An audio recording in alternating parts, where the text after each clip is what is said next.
Hello, Sanford. You are listening to Sanford Sports Radio. I am Jonathan West, and welcome to The Howler. And we are getting ready for the biggest game in Sanford sports history as the Coyotes head to Auburn to face the Auburn Tigers. Now, they're coming off of a bye week following one of the most humiliating defeats in school history against rival UConn. But that's neither here or there. That's the past now. No need to talk about that. Let's talk about recruits, on the other hand, as quarterback John Scott is only seemingly interested in Sanford at this point. Guard Samuel Wyatt is looking at Sanford and Arkansas right now for the top spot. Stephen Supersonic Sullivan currently is only got his eyes on the Coyotes, which is a huge plus, saying that this team is starting to get low in depth on wide receivers right now, so he'd be a huge asset here for next season.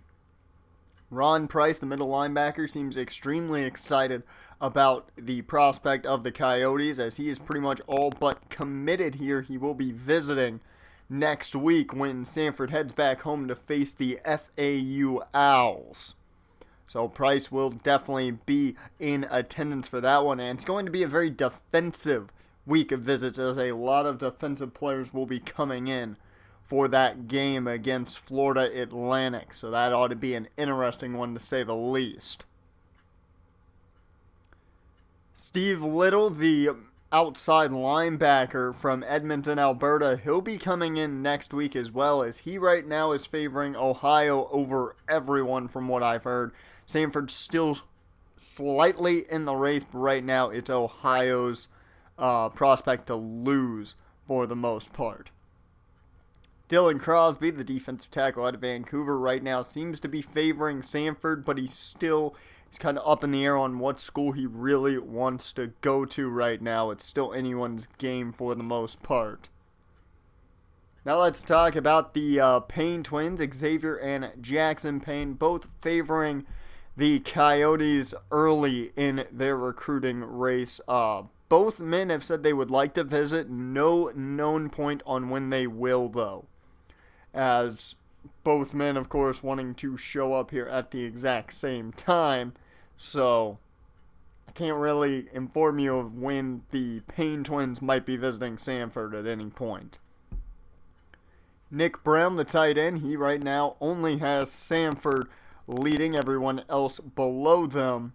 So right now it looks like Brown is on his way to Maine, as well as all the other prospects. It's been a good year so far for Sanford in the recruiting aspect.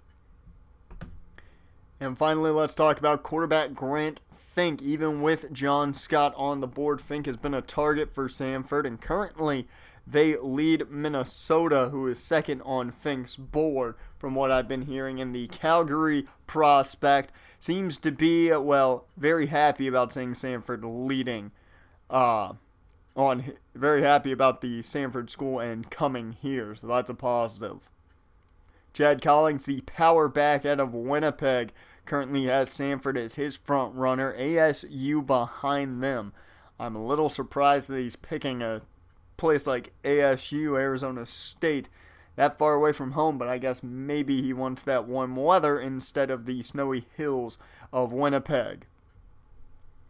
Armand Hammer, the Sanford prospect, currently has the hometown school favorited as his top program. Behind them are Akron and Wyoming, though, so it is possible that Akron, another MAC conference, could take Hammer away from his hometown. But right now that doesn't seem to be the thing, as defensive tackle Kewadwo Akampong, I'm sorry if I mispronounced that, this young defensive tackle right now has Sanford up front, Boise State following suit.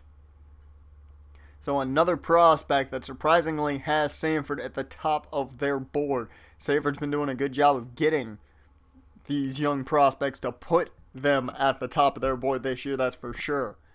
As now we talk about Dwayne Jones-Carter, the speed back out of Pennsylvania, out of Philly. He currently has Syracuse on top, and it seems like Sanford's not fighting as hard for Jones-Carter as they would have been last year when they needed that kind of scat back. But now with Baker getting a redshirt year, they've kind of got that guy ready to go. So Jones-Carter not getting that big, I think, commitment from Sanford that he may have expected. And finally, the last man we're going to talk about this week is cornerback Wesley Wolf out of Trenton, New Jersey. The corner currently has Sanford leading on his board, so that's nice to see. Let's talk players of the week, as last week the players were Maxwell Howell and John Wassink. As Michigan State continues to have players of the week each week in and out, as now this week we know Paul Ingram has won player of the week with a big performance against UCF, 3 sacks and 10 total tackles, as Noah Wezinski gets the offensive player of the week award for Miami of Ohio. Now for the MAC conference, it is up in the air with no one having played conference games just yet. Conference games will begin though very shortly. Sanford will begin in 2 weeks' time, while everyone else will begin next week or this week. As Sanford currently stands at 5th total in the MAC, 3rd in the West right now. But right now it's a fine spot to be with nobody playing any conference games. They're tied at 1-1 with Miami of Ohio and Ohio. So right now I would not worry about Sanford's spot in the MAC or their chances of a MAC championship. I think they're perfectly fine where they sit as is. As this week's matchups for the MAC go as suited, Sanford College will head to Auburn on national television. So that one's going to be big. Miami of Ohio heads to West Point to take on the Army football team. Louisiana Tech will head to Kent State. Eastern Michigan will take on FAU. That's going to be Sanford's opponent next week.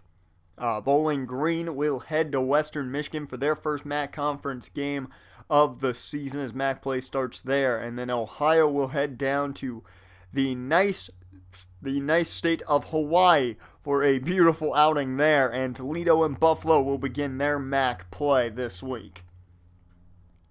As for the Sanford-Auburn game, as you would expect, Sanford the underdog in this one. Kirk Herbstreit taking Auburn to win this one, and there's no reason he shouldn't.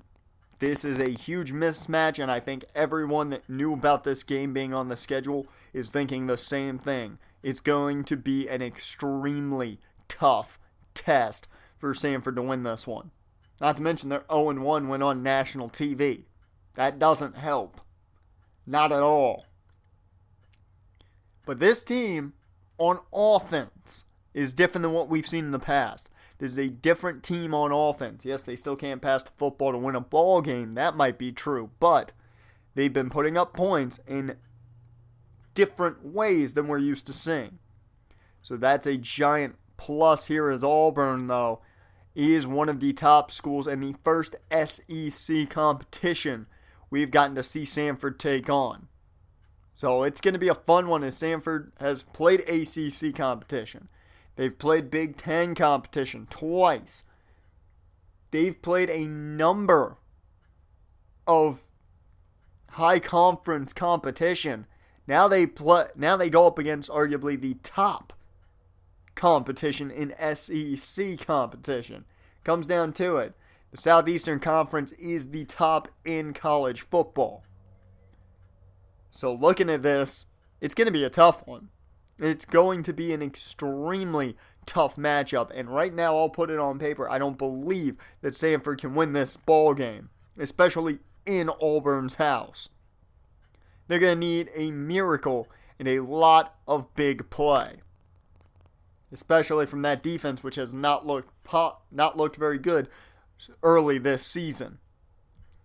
But let's digress into talking about Auburn's players here. First, there's quarterback Woody Barrett, who's had a solid start to the season. Nothing fantastic just yet, but a very, very solid beginning to his season. 579 total passing yards, 7 touchdowns to only 3 interceptions, and 53.8% passer completion rating. That is the kind of the best we've seen so far in completion percentage. is 53.8. We'll see if he can keep that up against Sanford, and this defense hasn't looked so hot. At running back, there's Cameron Martin. This young runner is a tough guy to stop. He's right now averaging 4.3 yards per game. So, I mean, that's a lot to be running, though. Or, I'm sorry, that wasn't even per game. 5.7 yards per carry. So that is a tight man to stop if he's getting 5.3 yards per carry. Every 2 runs he gets a first down. That guy's going to be tough to stop. And then the receiving situation, there's Darius Slayton, who is currently averaging 14 yards per reception. So you can just see exactly how dominant this offense can be. We'll see if they can live up to it.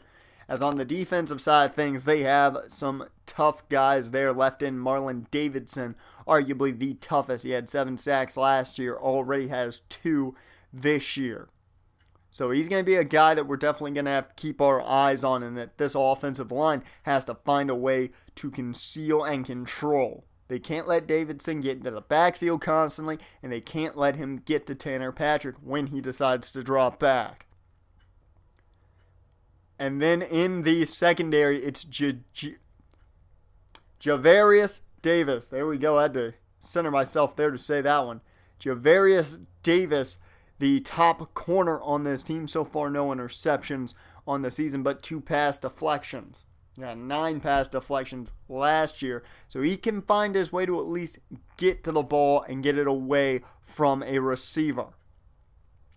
So it's going to be a tough one. We've talked plenty of that, but the Coyotes have to play smart, they have to play focus, and I believe they have to focus on the run game, and that defense has to show up. That's all the time we've got for this week's edition of The Howler. I've been Jonathan West. You've been listening to Sanford Sports Radio, and we will see you this weekend for the biggest game in school history.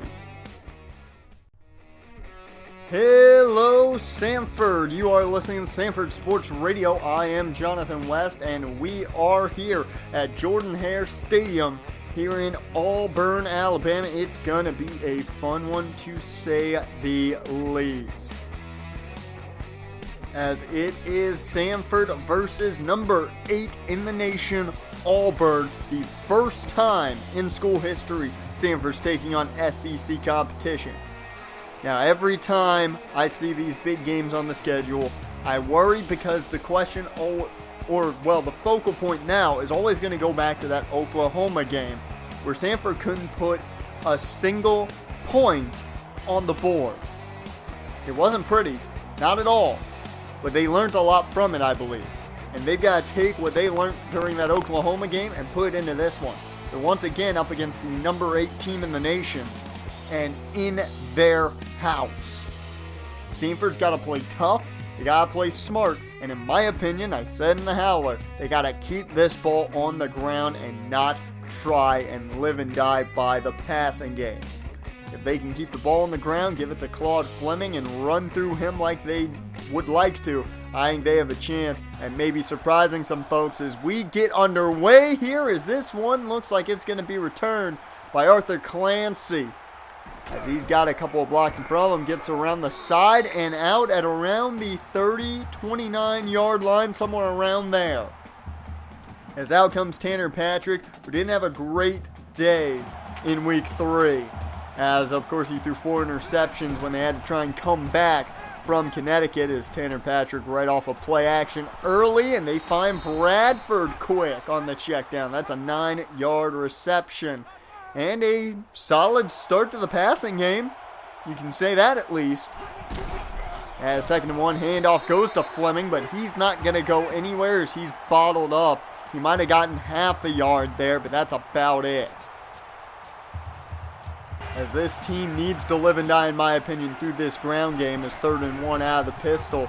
They go option, but Patrick is bottled up. They were ready for it, as that was John Broussard Jr. And he came right through, knew Patrick was going to keep it. And it was an easy stop to make as Chris Davis will return this one as he fights away from Lewis McMahon. Able to cut away past midfield, up past the 45, out at around the 33. I'm sorry, that was Kyle Davis, not Chris Davis, making the play. As Woody Barrett starts things on 1st and 10. He'll go down as that is a big sack by Scott Boyd. The redshirt freshman picks up his first sack of the season. And he can thank Barrett for really running into him a little bit to help that. 2nd and 13 here. As the man in motion for Auburn's the tight end. Barrett to drop back and pass. He connects with his tight end. That's Landon Rice. And that is a 1-yard gain. 3rd and 11 now as Barrett takes the snap. He's looking to throw. Going deep and wide open is Nate Craig Myers. He's arguably the most explosive receiver on this roster. Is Nate Craig Myers with a big 28-yard reception there as he got right by Flash Gibson, and Keon Cutler was just not in the right spot there. As 1st and 10, Barrett to throw. No, he's going to take off. As he stumbles there, as he was able to maneuver away from Deshaun Hollis to begin, Hollis at least catches up to him, and it's only a gain of 3. 2nd and 7, Barrett to throw again. He checks down to Lawrence, and Lawrence finds enough room. Sam Lawrence with an 11-yard gain down to around the 4-yard line. That's going to be a new set of downs, and now it'll be 1st and goal. Still in the shotgun are the Tigers as the handoff goes to Cameron Martin. And he'll be dropped at about the 1, maybe half-yard line. It's 2nd and goal here. Right at the goal line in the pistol formation. Barrett hands off to Martin and he is in. Touchdown Auburn as they strike first today. Can't say I'm too surprised at that one, as the Tigers put the first points on the board. It's 7-0 as Tanner Patrick and company take back over. Patrick just going to take off with this one, as that's going to be a gain of 5. Didn't want to force anything. 2nd and 5, handoff goes to Claude Fleming. He's got room around that left side. Look at that, past the 45, up at the 48-yard line. A gain of 17 there. That is exactly what this offense needed. There was plenty of green over by that left side, and Claude Fleming able to utilize all of that. As Tyrone Jennings checks in, he has no room to run there, as he's going to lose a yard from Terrence James coming in. 2nd and 11, Patrick dropping back. He's looking to throw, and somehow hooks up with Lorenzo Newman. What a tight window to throw into, and Newman with a nice catch, 15-yard gain, and one of the few catches for Lorenzo Newman this season. As Newman, the 2nd-string tight end, looking to take over for Duran Costello next season, makes a good play there, and it's a new set of downs. Williams, the man in motion, going to take the end around, and he's going to gain 5 for his troubles. That is a solid gain by the freshman receiver. 2nd and 5, handoff goes to Claude Fleming. He's got some room in front of him, and they're going to give him the first. That's going to be a gain of 5 for the junior running back. 1st and 10, they're setting up a screen as Tyrone Jennings able to get it. That's going to be a solid gain of around 8 as they have entered the red zone, folks. The Coyotes are in the red zone for the first time today. 2nd and 2, 43 seconds remain here in the first, as Fleming fights for a first down and more, a gain of 6 yards on that one. 1st and 10 as the first quarter is coming to a close here, as a throw. That's Duran Costello off the play action. 13-yard reception down at the 1, and that will take us to the end of the first quarter. Auburn up early, 7-0, but Sanford is right there at the goal line. We'll be back with more here on Sanford Sports Radio. Welcome back, everyone, to Sanford Sports Radio. It's first and goal at the 1. Patrick up and over. That's a QB keeper touchdown. As Sanford decides, Tanner just decides to head up and over. As Sanford went with the QB sneak. That's a big touchdown as this game's all tied up. Cameron Martin, though, on the big run. That's a 16-yard gain there. As he might have had more there, but the hurdle kind of slowed him down. As he went through 2 defenders, hurdled both of the down defenders, and then got brought down. First and 10 once again as Martin gets the handoff. He'll gain 6 on that. Pat Riley was the first man there, finished up by Keon Cutler.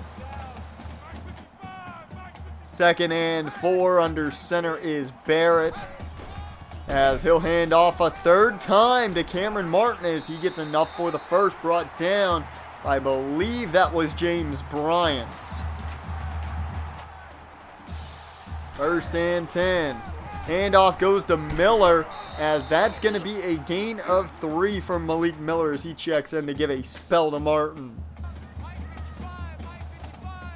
Second and 7 now, under center is Barrett Coleman, the man in motion. They're going to go back to the ground game with Martin. As Cameron Martin gains 2 more, it's third and 4. They have not thrown the ball yet this drive. They're playing Sanford football here now, it looks like. As third and 4, Barrett finally going to throw. He'll roll out, though, and he's going to run with it, but he's caught, and he's going to be out of bounds after a 2-yard gain. Good stop by Keon Cutler, who came down. But the offense out on 4th and 2. Under center was Barrett as Brown got stuffed. He got behind his... the fullback got behind his offensive lineman and was stuck. That was a big loss there, and a turnover on downs as Tanner Patrick and company take back over. Gain of 4 there on that reception for Antoine Bradford. So that turnover may be a crucial point here in this ball game. As now Patrick throws over the middle. That is Josh Williams, the true freshman, with 17 yards. He has once again had a phenomenal start to his career here as a Coyote. From what I've heard, it has slowly been seeming to get to his head a bit, but no frightening situations as of yet. As Patrick hands off to Claude Fleming on 1st and 10. There's a nice run there. A gain of 12 up the gut. And that'll be enough for another new set of downs. Sanford's starting to feel that momentum that they have. It's 1st and 10 handoff. It's another option, but that is going to be a loss of 3 there for Patrick. As Nick Ross was there. And really there was no positive outlook. Second and 13, Patrick gonna drop back. He's going deep. That's 3 different navy jerseys there. As that could have been a lot worse than just a deflection. 3rd and 13, Patrick took a shot but hits Josh Williams, and he is down to around the 6, maybe 5-yard line. As Patrick took a big shot there as he got that one off. Very impressed by how well he got that ball off to Williams as he took that shot. First and goal here as the handoff goes to Tyrone Jennings. He'll take a shot. That's a big shoulder thrown into Jennings for a gain of 2. Second and goal. Patrick drops back. He'll check down to Claude Fleming, and Fleming doesn't get much, maybe 1 yard there. They're down at around the 2 or 3 yard line. As Fleming couldn't find much room to go, so that'll bring up 3rd and goal here. Patrick under center, he'll flip it out to Claude Fleming. Good blocks, touchdown Sanford, and for the first time in this game, Sanford has taken the lead. Sanford right now leads the number 8 team in the nation. SEC competition.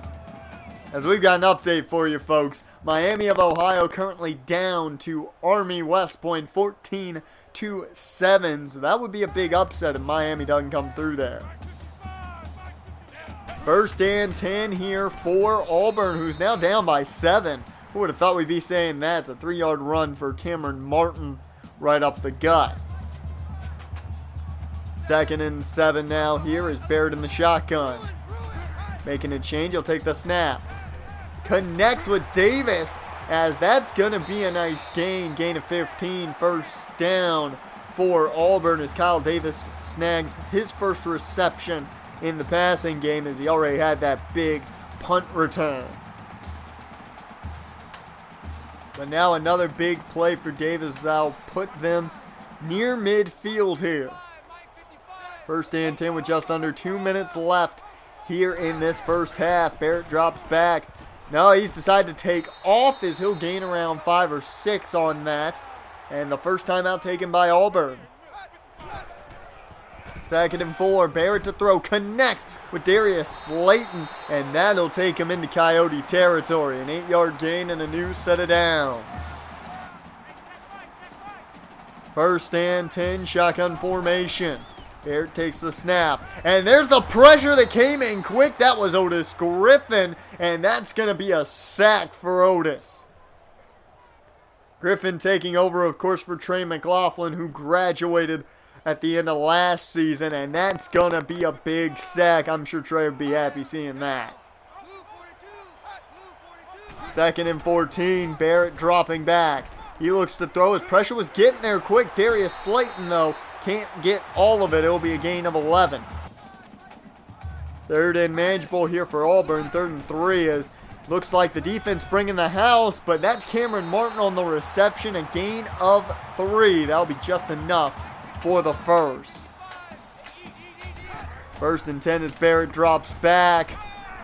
He connects with Darius Slayton again right at the marker, but they'll call him inches short, as he may have stepped up a bit when he caught that. 2nd and inches, Barrett to throw. Pressure coming in, and down goes Woody Barrett. That's going to be another sack on the day. That one goes to Sam Moore.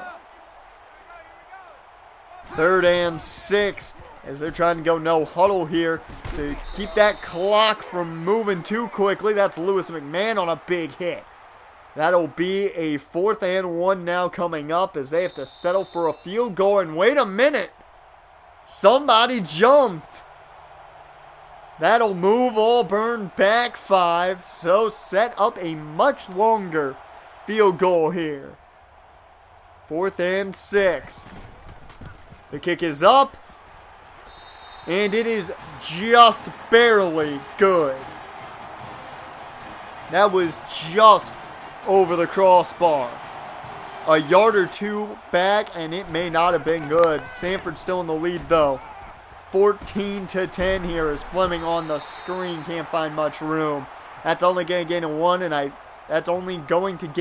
and I believe we're going to head indeed to the second half of play, as we're off to halftime. 14-10, Sanford on top. Second half coming up after this.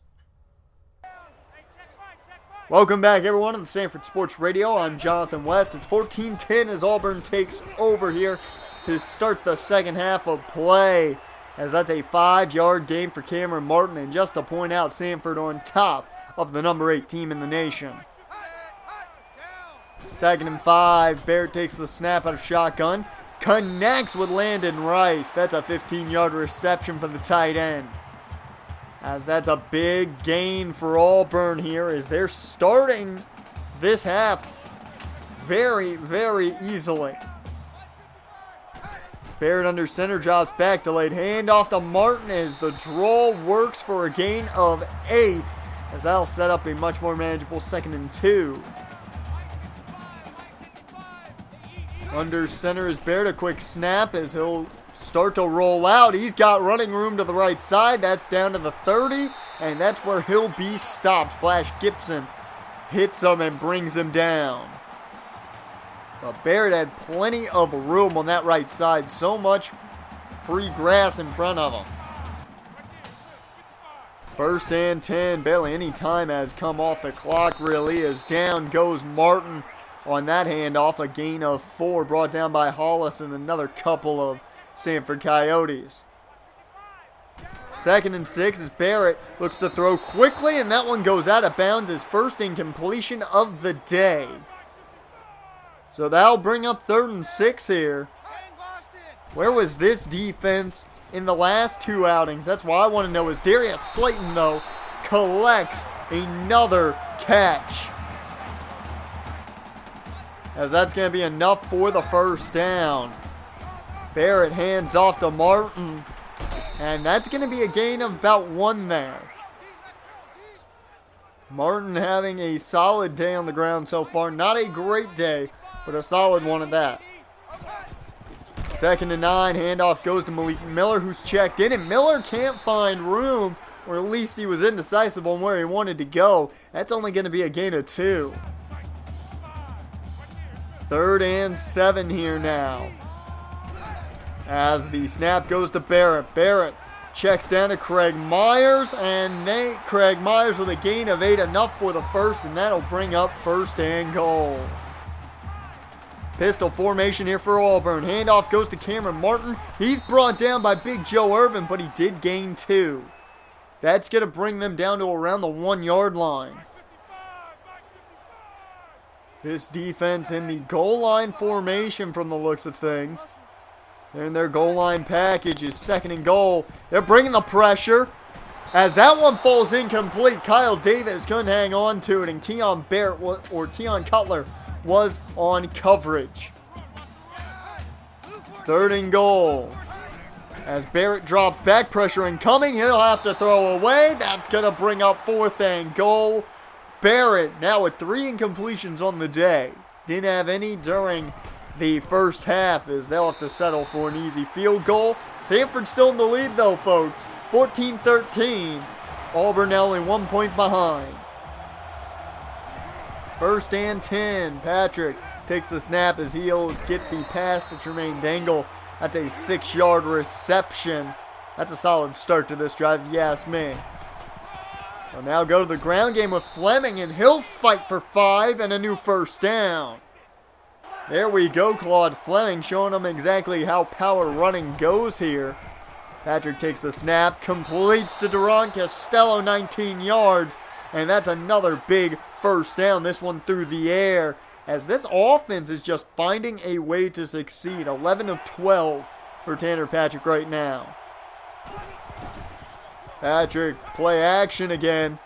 Going deep, that's Costello! And the trusty tight end picks up 23. He's got 55 yards so far on the day, and he's been pretty much the go-to target when it comes down to it for Patrick today. That was in between 3 different defenders. Good throw on Patrick's part. The handoff goes to Fleming. That'll be a gain of 3. As Fleming couldn't find much room and took a big shot for his troubles. 2nd and 7. Handoff goes to Tyrone Jennings as he checks in. It will be a gain of 2. Jennings has not had luck finding running room. He just hasn't. 3rd and 5. They're going to go option. Pitch goes out to Fleming. He's got room. Did he get enough? They're going to give it to him. 1st down, Sanford off the power option. It's 1st and 10 in the full house. Handoff goes to Tyrone Jennings, but he can't find the edge. He'll lose 2 as they force their way through again. Nick Ross on the tackle. 2nd and 12. Patrick goes play action. He's got time, decides to take off with it. That's going to be enough for the first as he slides down.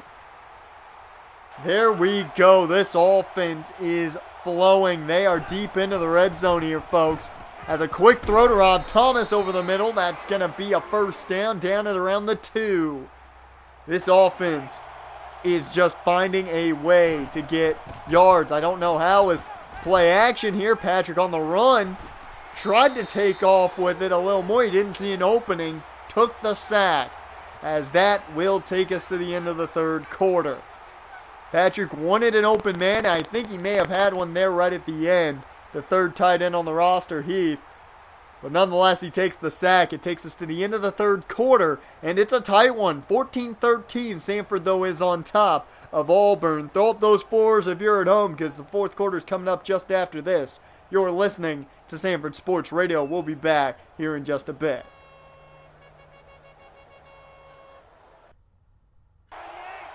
Welcome back, everyone, to Sanford Sports Radio at 2nd and goal. 14-13 here as Tanner Patrick connects with Josh Williams. Touchdown, Sanford. That's how you start the final quarter of play. You put a bigger deficit on the board for your opponents. It's about to be an 8-point ball game, I feel, as Sanford gets another big touchdown. We got a studio update for you, folks. Army has defeated Miami of Ohio 21-14 in a tight one, but Miami not having a good start to their season. 1st and 10. Auburn takes over. It's 21-13 here, folks. Sanford on top is Landon Rice with a 6-yard reception here. This is a shock. This Sanford team has played much better than they did 2 weeks ago against UConn at home. I think that really got to them, and I think this is kind of their redemption for that game against UConn as a gain of only 1 there. 3rd and 3. Option for Barrett. He's got the first down and more, brought down by a number of white jerseys. That is an 8-yard gain. 1st and 10. Under center is Barrett. He's going to drop back. And that one nearly intercepted. Good coverage by Otis Griffin. Very good coverage there by the middle linebackers. He almost had that one. 2nd and 10 is Barrett dropping back. He's looking to throw. Connects with Davis. That's Kyle Davis on another reception for a first down as he gets another big gain. Is he able to get between a multitude of defenders? 1st and 10. Man in motion is Rice. As Barrett looks to take off here on the option, and that's going to be a gain of 9. They are driving now as Auburn. But this Sanford team on defense still looking for their first interception, as well as trying to get a lot more sacks on the year. They have not been very dominant at all on the defensive side of the football. As an 8-yard reception there for Kyle Davis, brought down by Pat Riley. 1st and 10 here. Barrett going play action. He's going to roll out instead now as he's brought down Otis Griffin. Great play by Griffin, keeping his eyes on Barrett and just following him the entire way. 2nd and 8 now after the gain of 2. Barrett going option. He pitched it to Martin. It didn't work out. Nate Ginn on the tackle. That is a loss of 1 as Ginn played that perfectly. 3rd and 9 here. Shotgun formation, Barrett to throw, and he connects with Darius Slayton. There were 3 defenders in the area, but Slayton right there with a perfect throw from Woody Barrett. That is a big touchdown for Auburn. They're just a 2-point conversion away from tying up this ball game. Here we go, folks. 2-point conversion here. Barrett under center, but wait a minute. Somebody jumped, and that's going to move him back 5 yards. This is now a much more difficult 2-point conversion. Under center still, though, is Barrett. He'll drop back, looks to throw. He's going to take off instead, brought down by Scott Boyd, the redshirt freshman, with a great play as we'll take you to another update here. Arizona State has defeated USC. Arizona State, number 11 in the nation, still undefeated, 3-0 on the season, 34-28. 1st and 10 here for Sanford as they look to try and get a big win here and get probably the biggest upset we'll ever see in Sanford history and the biggest win for sure in school history. It was a 6-yard gain by Fleming. They go jet sweep here on 2nd down, and Dangle unable to go anywhere there. 3rd and 4 now. As Patrick in the shotgun, they're setting up a screen. Fleming with the football, and that'll be just enough for the first down. Gain of 6. The Auburn Tiger not liking this at all. 1st and 10 handoff goes to Tyrone Jennings. He's had a bad day overall, but there's a nice 4-yard gain for him. At least a little bit positive there. Second is 6. Jennings still in the ball game. He'll get the handoff, and that's going to be a gain of around 3 as he just goes forward and finds just a little bit of room. 3rd and 3, pistol formation. Patrick takes the snap. Looks to throw. He connects with Antoine Bradford, but that's only a gain of 1. The offense, though, still in the field. This is a big risk. Handoff goes to Fleming. He's got the first down and more. There's the second timeout taken. Auburn's taken 2 of their 3 timeouts. One more timeout, and Sanford can just go into victory formation here. 1st and 10, and the offset I-man in motion is Bradford. They're going to play action. Patrick to throw. He's going deep. This is bad. It's caught by Rob Thomas. He breaks off of the tackle down at the 1-yard line. 54-yard completion. What a play. 1st and goal as the last time out was taken by Auburn. Fleming into the end zone. Touchdown, Sanford. This team took too many risks, if you ask me, here late. But a huge touchdown may have just sealed it. We've got one more update for you. Florida defeats Kentucky 24-19. 2 minutes left. It's a 9-point ball game, folks. Barrett connects with Darius Slayton here, and that's an 11-yard connection. First down here for Auburn. They're going no huddle. Barrett to throw again, connects with Cameron Martin, but that's going to be no gain right at the line. It is a tough test here for the Tigers, the number 8 team in the nation, down by 9 points to Sanford. As Slayton with another completion, that's only a gain of 8, and he didn't get out of bounds. Clock keeps moving as the no-huddle continues, and Barrett takes a shot, but he got it off to Jackson. Tim Jackson's first catch of the day, 30-yard reception. 1st and 10, Barrett takes the snap. He connects with Darius Slayton, and he gets out of bounds. That's an 11-yard gain.